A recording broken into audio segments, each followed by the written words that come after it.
नमस्कार दोस्तों, we active ज्ञान यूट्यूब चैनल में एक बार फिर से स्वागत करता हूं। दोस्तों, आज की वीडियो में जानेंगे नवरात्रि क्यों मनाया जाता है। प्राचीन समय में राजा सुरथ नाम के राजा थे। राजा प्रजा की रक्षा में उदासीन रहने लगे थे। परिणाम स्वरूप पड़ोसी राजा ने उस पर चढ़ाई कर दी। सुरथ की सेना भी शत्रु से मिल गई थी। परिणाम स्वरूप राजा सुरथ की हार हुई और वो जान बचाकर जंगल की तरफ भागे।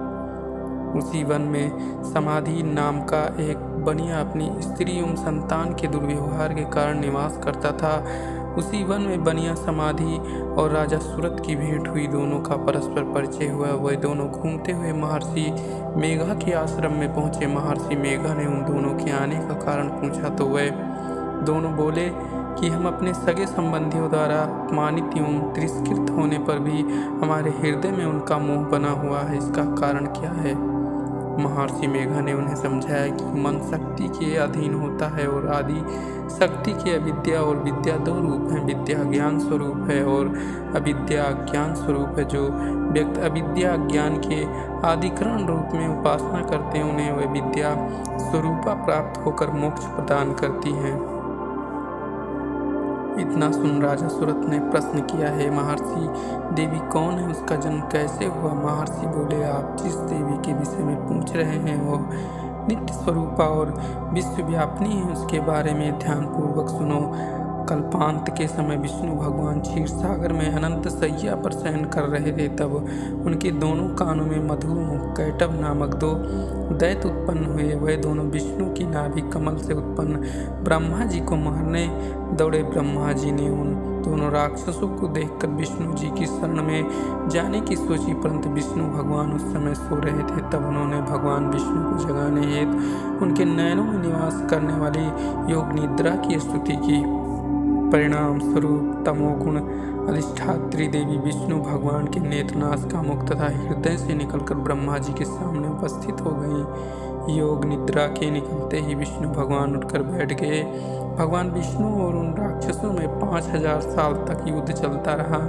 अंत में मधु और कैटभ दोनों राक्षस मारे गए। ऋषि बोले, ब्रह्मा जी की स्तुति से उत्पन्न महामाया देवी की वीरता तथा प्रभाव का वर्णन करता हूँ, उसे ध्यानपूर्वक सुनो।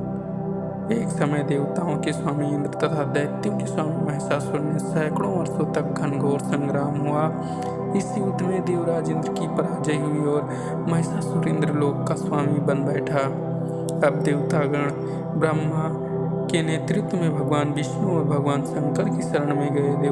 देवताओं की बातें सुनकर भगवान विष्णु तथा भगवान शंकर क्रोधित हुए। भगवान विष्णु के मुख तथा ब्रह्मा जी और शिव जी तथा इंद्र आदि के शरीर से एक तेज पुंज निकला, जिससे समस्त दिशाएं जलने लगी और अंत में यही तेज पुंज एक देवी के रूप में परिवर्तित हो गया।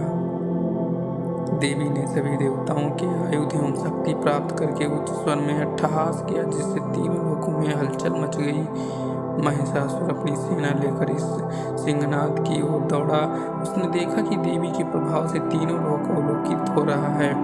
महिषासुर की देवी के सामने एक भी चाल सफल नहीं हुई और वह देवी के हाथों मारा गया। आगे चलकर ही देवी शुंभ और निशुंभ राक्षसों का वध करने के लिए गौरी देवी के रूप में अवतरित हुई।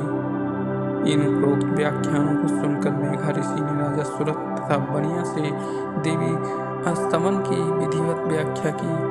राजा और वणिक नदी पर जाकर देवी की तपस्या करने लगे। 3 वर्ष तक घोर तपस्या करने के बाद देवी ने प्रकट होकर उन्हें आशीर्वाद दिया। इससे वणिक संसार के मोह से मुक्त होकर आत्मचिंतन में लग गया और राजा सुरथ ने शत्रुओं पर आक्रमण करके विजय प्राप्त करके अपना वैभव प्राप्त कर लिया।